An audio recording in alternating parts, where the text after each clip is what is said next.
All right, we're in 5, 4. My name's Carl Davis. Mr. Carl Davis. Grab by the big man Davis. Carl Davis was hungry.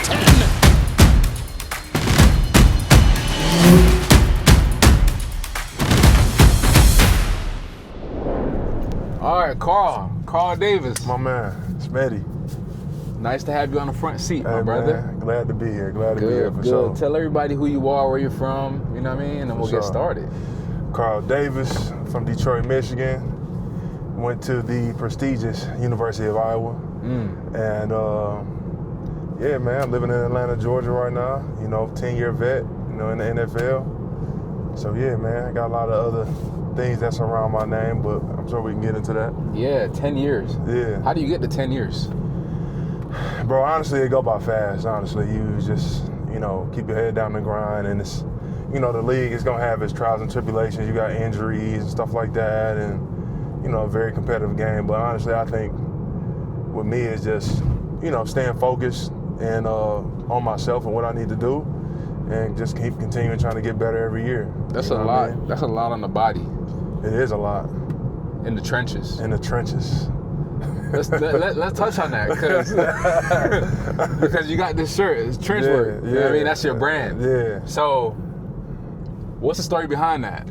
So, because in college it'd be like trench work. Yeah, they started that. No, for sure. But I started trench work. I think like maybe my sophomore year, and I wanted something that like a brand that kind of resembles me. You know what I mean? And in a lot of different ways, like number one, just playing defensive line, you playing in the trench, especially, it's a dirty job. And it ain't sexy sometimes, you know what I'm saying? You get a double team and your linebacker come clean and make the play, but he was able to make that play because of the dirty work you did, you know what I mean? And basically the brand like kind of is really just talking about like no matter what, people that do the dirty work, like everybody got their own trench, you feel me? No matter if you're a janitor or CEO, you know what I mean? You're gonna grind. But it ain't about whether you balled out this play or you missed an assignment or you messed up. It's about just putting your hand back on the line and being resilient. Mm-hmm. So for me, I came up with that with college and trench work, and people loved it, but I really did it for me, man. I just needed something to keep me going. And I just think the brand resembles me. It's just a resilient person that don't mind getting dirty and doing what they got to do. Let's touch on college a little bit. Yeah. How was that? How was it going to Iowa? The best and the worst moments, but like, you're from Detroit. Yeah. I'm from Toronto. We go to Iowa, not knowing what the hell to expect, bro. And then we end up. I mean, how many years is that? 15 years? Yeah, something like that. Later, more than 15 years later, or whatever the case is, we're still here. Yeah, right? No, for sure. Like, bro, going to Iowa and you going in the middle of the cornfields, bro, and you don't know what to expect. You going there to play. I know my goal was to go to the league, and my freshman year, I ain't gonna stunt, it was hell. Yeah. I had a rough life freshman year. I had an asshole defensive line coach, and I ain't afraid to say it. Everybody know the story if you went to Iowa. Yeah. Yeah, he was an asshole. But it was what it was, and I learned a lot.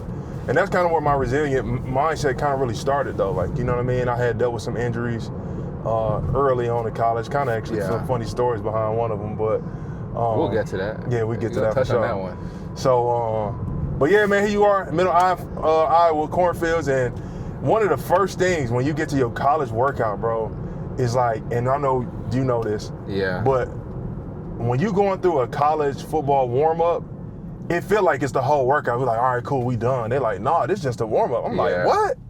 I'm finna pass out. I'm done, bro. Like, my legs shaking and shit, bro. Like, it was crazy. But going through that program, like, obviously, like, it made me a lot tougher person mentally and physically. And I got a lot of love for the program, honestly, just because what it helped me to build my mind up to, like culture shock, all type of different things. It's so many different lessons that I learned that kind of helped me to like not let nothing get me down. Like, because my freshman year, bro, I ain't gonna stunt, I wanted to transfer. Yeah. I was trying to go back home, and I was like, but what's at home? Ain't nothing at home. You know what I'm saying? Like, what am I about to go back to? So then I had to kind of develop. I literally developed this mindset, and I said this before on like other podcasts, stuff like that, bro. Like, bro, I'd rather die than go back home. Yeah. It ain't nothing for me. Like, I might as well just die here, bro. Yeah. And it might sound extreme to people, but like, no, that's really how I felt. It's like, I'm already here. Why not go hard? Right. So, you know, that's kind of was built some great relationships. Obviously, me and you and all the fellas and stuff like that, we still stick together. I still think that we got the best, that kind of 2010 to 2012, I feel like we got the best class just as far as camaraderie and guys that still talk. We're in our 30s. We all still connect, still hang out with each other. So, yeah. Yeah. I started laughing while you were talking because I was thinking about college. Yeah. And, like, I remember, like, being in the weight room and, like, or, like, we're in the indoor starting off on our warm-up and, like, it'll be the littlest thing. Like, I remember we were... we were in the indoor warming up, and the coaches were talking to us in the morning, and all you hear was somebody, and then Doe was like, "Get the fuck out!" And it's like no matter what it was, like all the littlest things, where it's like if you didn't roll out before you got onto the field, put your cleats on. If you didn't like. You know, have your hair cut or how you looked you had to look a certain way. And it was just like so funny looking back at it. But like even during those moments, I always just stare at you, like looking at you to see if you're gonna laugh. Like Coach France will be talking and he'll say something that's like, that we're just like, what is he talking about? And then I'll just look at you and I'll just be staring at you, waiting for you to laugh. Hey, but like those are the funny moments that like we think back as like getting kicked out. Not that we got kicked out, but seeing people get kicked out, it was funny. Bro, funny You know, as the hell. discipline was funny, but when you look back, it's like it helped us out so much, right? Yeah, I mean, it definitely taught me a lot, like especially going to the league and being there early, like getting in early, doing my lifts, knocking all my stuff out, and just, you know what I'm saying? And then it was another culture shock when you go to the league from Iowa, because especially depending on what team you go to, like you go to, you know, Baltimore, which is it's a tough program to play in too, but, you know, as far as the locker room, and you got, you know, it's a little bit different when you got guys that's making $100 million, you know what I'm saying, that's been there longer than the head coach. Right. You know what I mean? That's kind of pretty much running the team to a certain extent, but Iowa definitely taught structure, and I do remember those moments, man, with some of those funny speeches, and I'll be looking out the corner of my eye and see if you're looking at me, and I'm trying not to laugh. I'm like, man, let me hold my stuff together, bro. But yeah, bro, it was a lot of, man, I can't even. It'll take all day. We talk about all the memories we had. All of it. But really, like, it's really those moments. The real moments are like those game moments. You know what I mean? Like the biggest games that we played in, the biggest plays, and all the guys that went to the league from that, including yourself. But like, what are some like solid, like memorable moments that you remember in Kinnick? Like Kinnick was a special place. Yeah. Where we all played, and night games were lit. The fans crazy. They're so close. To the bench. Yeah. And they love Iowa football. So, like, how was that experience for you? Bro, honestly, that experience was amazing because when I went on my official visit, and being from Michigan, I went there for a game where Iowa played Michigan. And they kicked the shit out of Michigan. And that was the day I committed, you know what I mean? Because Michigan didn't offer me.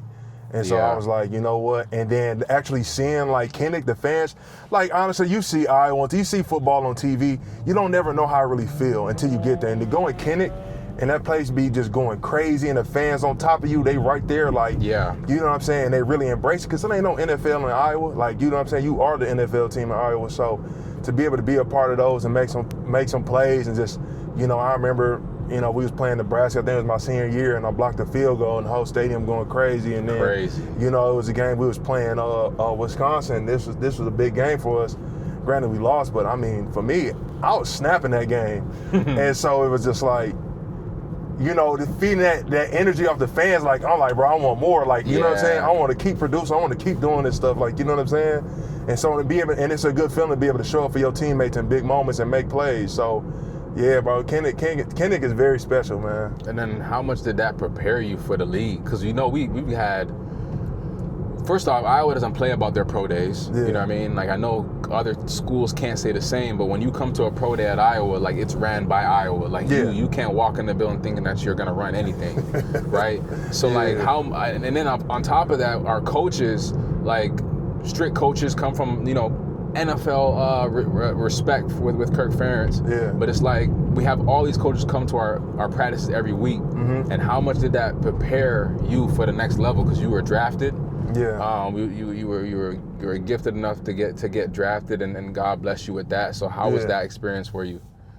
Man, it was a blessing, man. First of all, just to be able to get drafted 3rd round, to Baltimore, and it helped me when I first got to the league to like ask questions like, what is expected, and then learning from the vets. Like that was something like for me I learned at Iowa because I had guys like Adrian Claiborne, Christian Ballard, Mike Daniels, Carl Klug that was in front of me, and so I was watching them, and so when I came in the league, I did the same thing. I asked a lot of guys questions and even the coaches. So, for me it was, getting comfortable asking questions and trying to figure out information and understanding how this league works and stuff. So, I just think like overall Iowa does a good job of preparing guys because it's a tough program. Yeah. You know what I mean? It's not for everybody. Yeah, it's not for everybody. I mean, the amount of people I've seen come and go from the program has just been like crazy. You know what I mean? Yeah. And it's just like you really got to be a tough-minded person like to get through like the shit we went through. Like you really got to be tough. Like you know what I mean? It ain't no ifs, ands, or buts behind it. So, but yeah, bro. Yeah, nah. So, speaking of like what Iowa's prepared us for going to the NFL, obviously that prepared us post-career. You got a lot of things going on post-career. So let's take us through, from the time that you started your first endeavor, like, and then let's lead up to what you do now. Yeah. So, my first endeavor was actually like real estate. Yeah. And me and my aunt, we actually went into business and we started housing homeless veterans.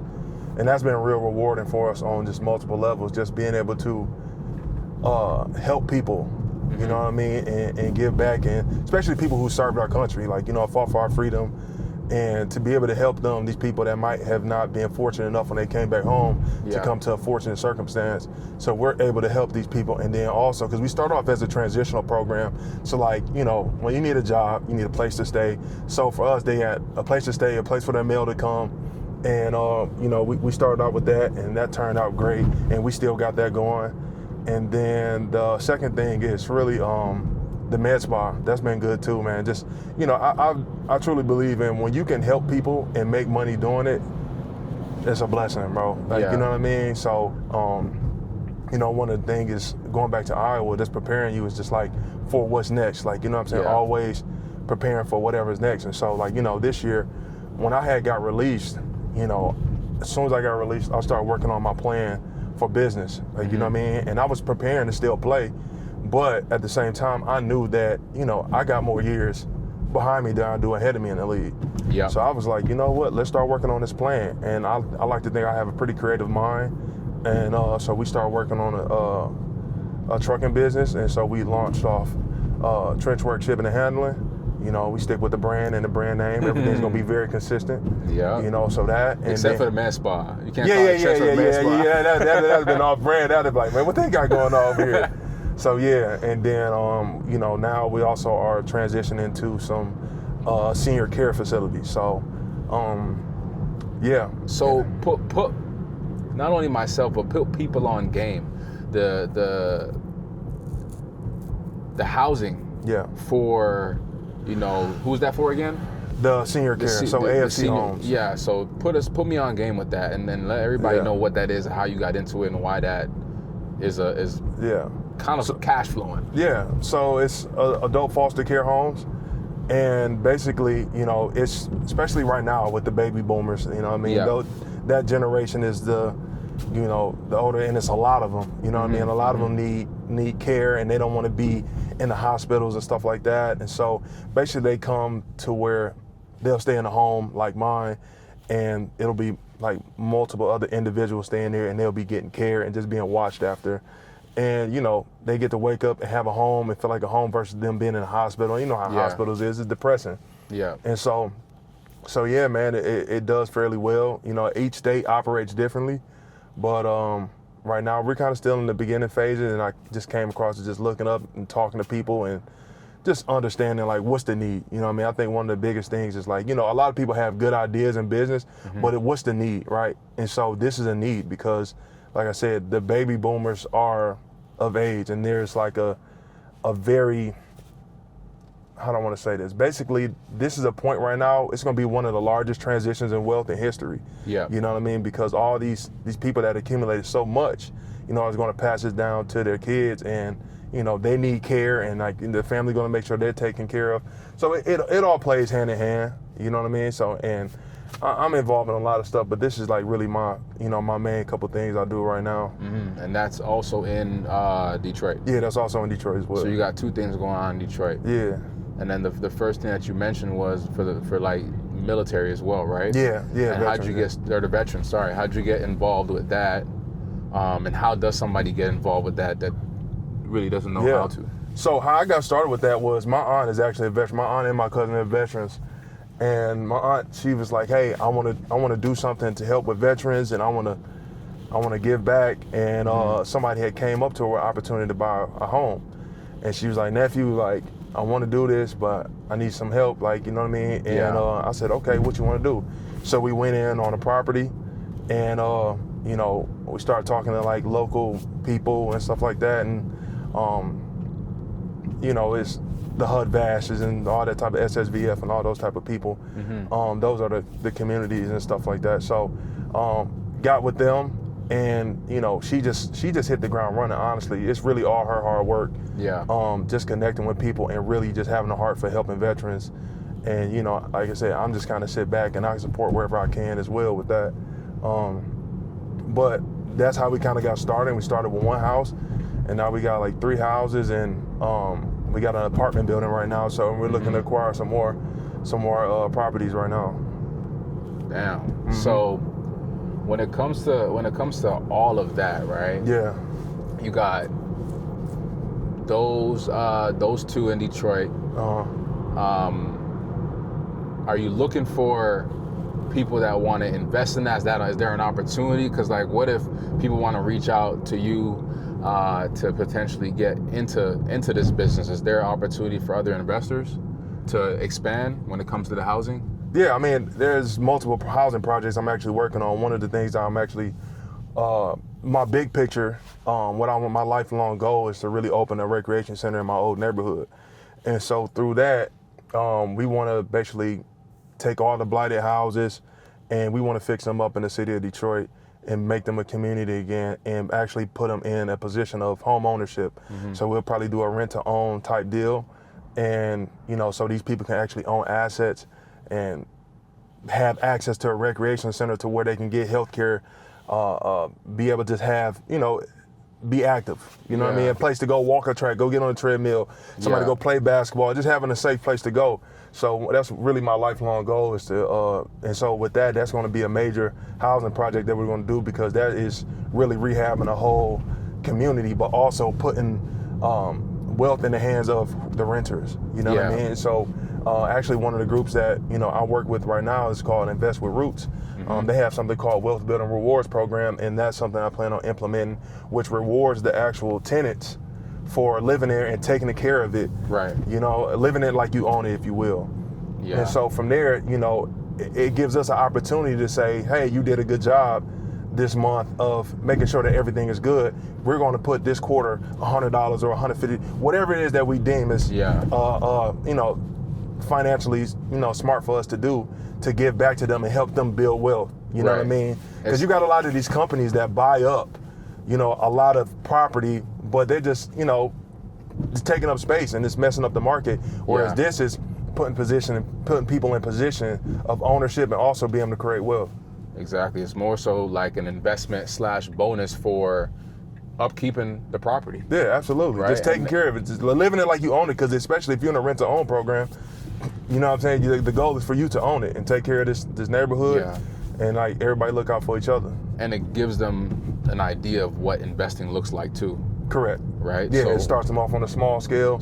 And be able to understand, like, because I know me growing up, I didn't know. I don't think my parents knew anything about investing. Yeah. So now that I have the ability to, like, it's like, okay, let me try to spread this to others. Like, you know what I mean? And it's really the people in my community and the underserved communities that need to know this, because, you know, I was watching something today, you know, people talking about you save up money to just buy this. Like, no, you gotta understand that money is a tool. You know what I mean? It's not just to go buy, you know, this, you know what I mean? Right. So, you know, just learn how to leverage. No, for sure. Let's touch on the main thing though, the spa. Yeah. What's up with the spa? How, like, what made you really get into that? Yeah. And then we'll start from there. So yeah, Sia came to me. It's kind of funny. Almost every story, somebody came to me with an idea, and she asked me if I wanted to invest in it, and I was like, hey, let's look deeper into it, and it all made sense, and so we decided to jump into it. And you know, she has a background when it comes down to you know, working for like the beauty industry at Victoria's Secret and stuff like that. So, you know, now it was kind of her for transition into ownership, and helping her basically transition and be able to. Oh, yeah, that was almost an accident waiting to happen. Crazy. So yeah, you know, helping her transition to ownership, and so from there, you know, she started, you know, feeling good about, hey, you know, making people feel better about themselves and helping them invest in themselves when it comes to their beauty and their skincare. And then one of the things, like, we've been able to help people with weight loss, skincare, all type of different things, you know what I mean? And one of the biggest things that we really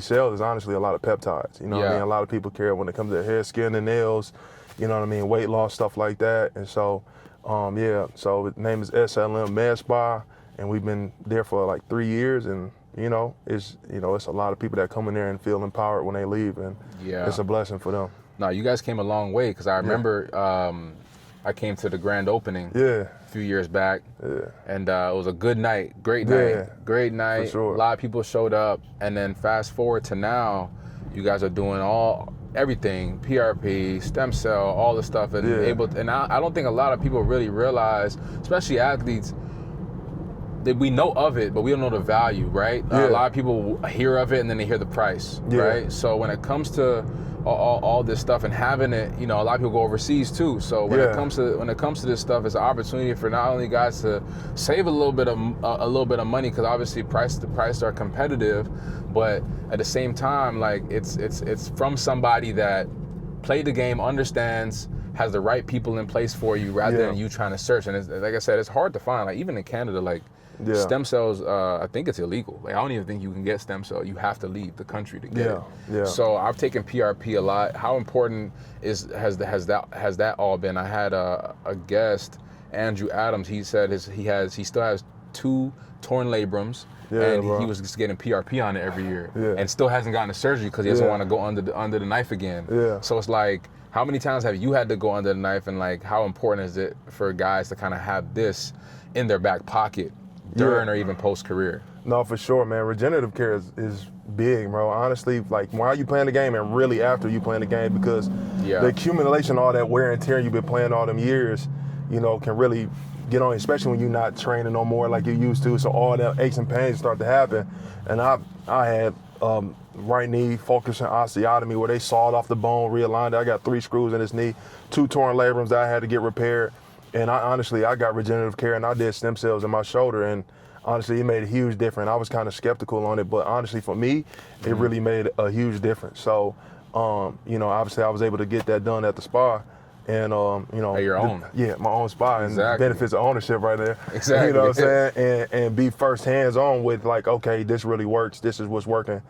And I would encourage guys, like, if guys want to go across the country, cool. If y'all want to waste, or I don't want to say waste, but spend $40,000, $50,000 on that, I'm sure that we have way more competitive prices when it comes to, and being here local in the U.S., to be able to take care of your body when it comes to regenerative care and taking care of your joints and stuff like that during the game and after the game. You know what I mean? So it's very big, and I know a lot of people don't really know about it and where to find it, but hey, you heard it here first. You know where to come. Exactly, and not only for athletes, it's good for just everybody in general. I see a lot of females come in and get peptides. So how popular is that in Atlanta?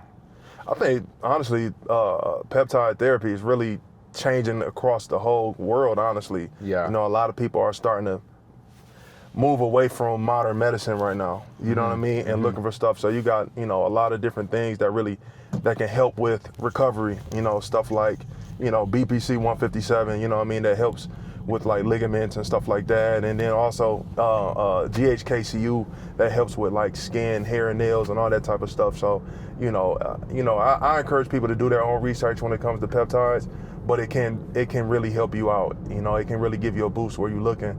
So, yeah, man, honestly, it's a lot of people that come in and they ask a lot of questions about this. And, it's what's changing now. Like people are getting away from, and seeing how much damage it can cause to, the modern medicine can kind of cause to your liver and stuff like that. So, yeah. Yeah. And how much, because you're a straight shooter, like you don't sugarcoat nothing. And you probably learned that, you probably grew up that way, learned that throughout the game, playing football, but like, when it comes to business, when it comes to like, you're a serial entrepreneur, you have multiple different things, but when it comes to all this stuff, like how important is it to make sure that, you stand on business, make sure that you have the right people around you, because like you can get jaded by other people, right? You can get put in different circles where it's negative. So how important is that, and how do you keep yourself kind of in your own lane? Bro, honestly, it's about hanging with like-minded individuals for me. I either want to be around people that got it or that's trying to get it.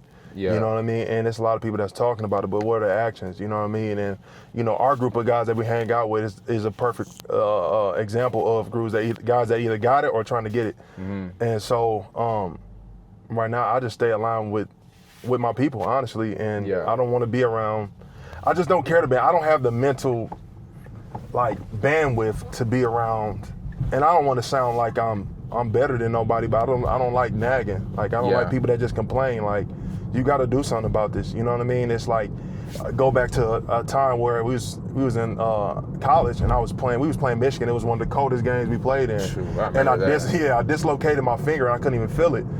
And then all I knew is that it just wasn't bend. And it was just like I went to the sideline. I was like, hey, I dislocated my finger. And I could have bitched about it. I could have been like, man, I ain't playing. I dislocated my finger. But like, let's snap it.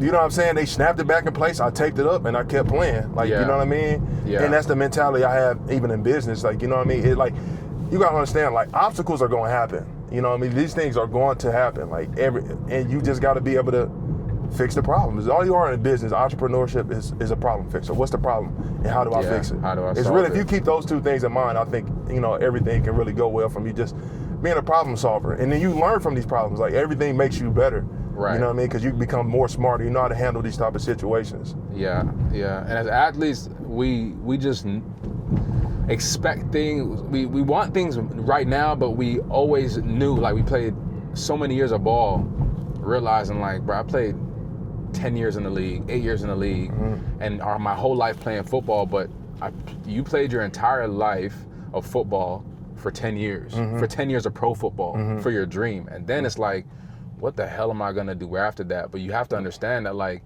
it took you so long to get to those 10 years. And now you're in a new field, we're all figuring something out. I remember we talked a couple days ago about your trucks.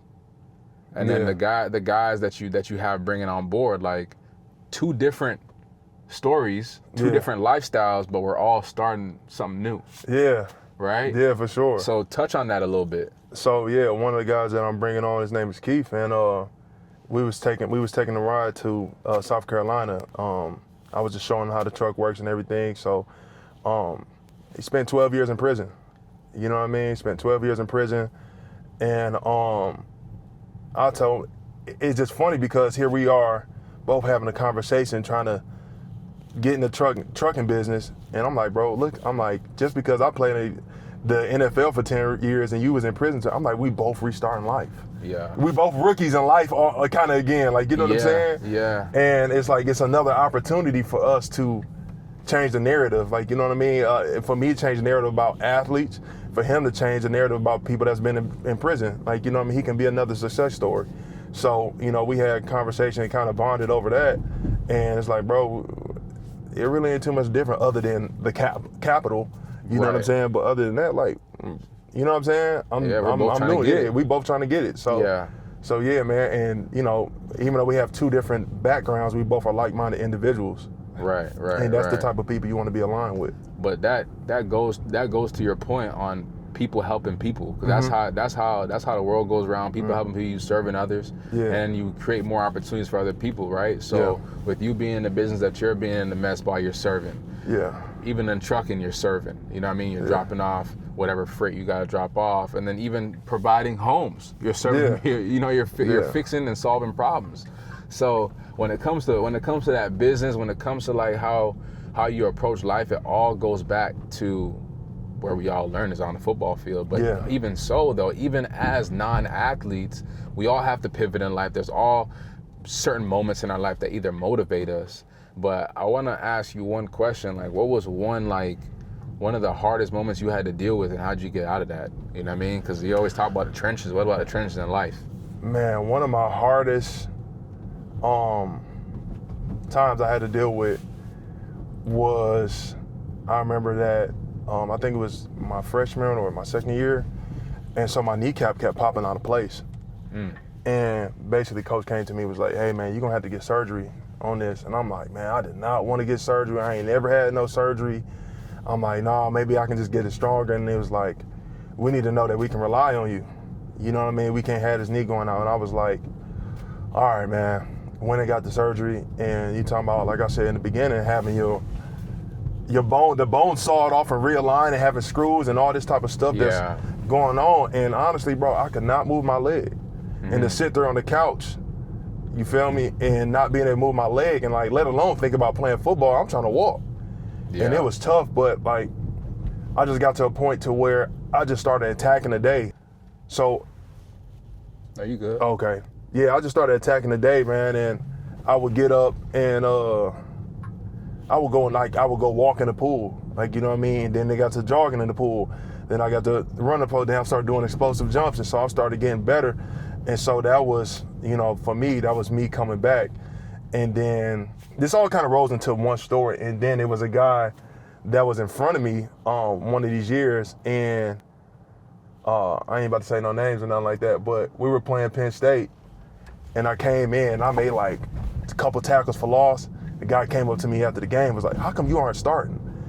And that was like a slap in the face. For me, I was like, man, I don't know, you know what I mean? But I was like, man, I should be starting. And so after I got my knee healthy all the way, then I took it that whole offseason, like, bro, you talk about getting in the trenches again, like, bro, I did not go out that whole semester. I stayed in the crib, I meditated, I went to the gym every weekend. I was just trying to get better. And I was like, how good can I get? Right. And then that offseason, I broke the hand cleat record for D tackles at Iowa. And my record still stands for D tackles, not everybody, but D tackles. I say that. It's still up there. You know what I'm saying? So, and so to see that, and then that played over into spring ball. So I had a great spring, and then rolled over into that season. I had a great season, and let you know, you seeing yourself on the draft list. Like, you know what I'm saying? I'm like, oh shit, like, I'm really a story now. If you put your mind to it, you can do it. You know what I'm saying? And that's really what happens. Wanted to leave. Yeah, I was trying to get up out of there freshman year. Yeah. You feel me? So it was a struggle, man. Anybody that knows you go to college, that first semester academically, you don't even know what you're doing. You trying to figure stuff out football-wise, you know what I mean? Some people are more talented than others, figure it out faster, but, you know, but yeah, that surgery, that was definitely the toughest point for me. Yeah. So what's next, bro? What's next? What's next for Carl Davis? Well, what's next is, you know, I'm working on my vlog right now. I'm walking everybody through my journey from, you know, football to entrepreneurship right now. And one of the things I really want to do is just honestly just motivate others, you know what I mean, to really know that they can do it. And I done bumped my head. I done had some issues already in business, and you know, overcame them too. And I want to walk people along that journey and like show them everything I'm doing, because there's no limit to what I'm gonna get involved in. Like, that's just me. I'm gonna stay involved in something, and I don't stop for nothing. No, so for sure. So yeah, that's really it. And y'all just have to stay tuned and lock in with me.